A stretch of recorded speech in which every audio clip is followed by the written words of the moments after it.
প্রিয় দেশবাসী, আপনারা জানেন দেশ এই মুহূর্তে একটি সংকটকালীন সময় পার করছে।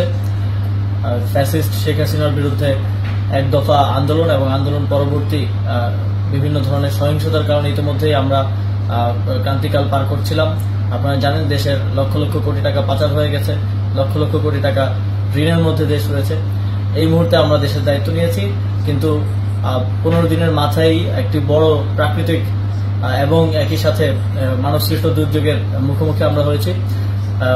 প্রবল বৃষ্টিপাত, ভারতের অববাহিকায় ডম্বুর গেট খুলে দেওয়ার ফলে বাংলাদেশে হঠাৎ ফ্ল্যাশ ফ্লাডের আকারে সেটি ফেনী, কুমিল্লা, নোয়াখালী সহ দেশের প্রায় 10টিরও উপরে জেলায় আঘাত হানে। ভারত কোনো প্রকার সতর্কতা ছাড়াই এই গেটটি খুলে দেয়। প্রায় 31 বছর পর প্রথমবারের মতো এই গেটটি খোলা হয়। তো আমরা উদ্বেগ প্রকাশ করছি এবং একই সাথে সারা দেশের সকলকে জাতীয় ঐক্য গঠন করে এই সংকট মোকাবেলায় এগিয়ে আসার আহ্বান জানাচ্ছি। ঠিক যেভাবে ফ্যাসিস্ট সরকারের বিরুদ্ধে আমরা জাতীয়ভাবে সবাই ঐক্যবদ্ধ হয়ে লড়াই করেছিলাম, ঠিক একইভাবে দেশের জনগণকে যার যার জায়গা থেকে লজিস্টিক সাপোর্ট দিয়ে এই বন্যার্তদের পাশে দাঁড়ানোর আহ্বান জানাচ্ছি।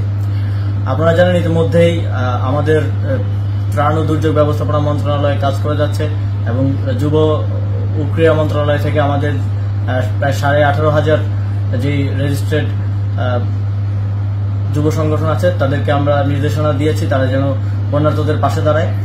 একই সাথে বৈষম্যবিরোধী ছাত্র আন্দোলনের সমন্বয়করা ত্রাণ সংগ্রহ করছেন টিএসসিতে এবং প্রায় 50টি বোট তারা বন্যা দুর্গত এলাকায় পাঠিয়েছেন উদ্ধার কার্যের জন্য এবং আরো 200টি বোট আজকে যাওয়ার কথা।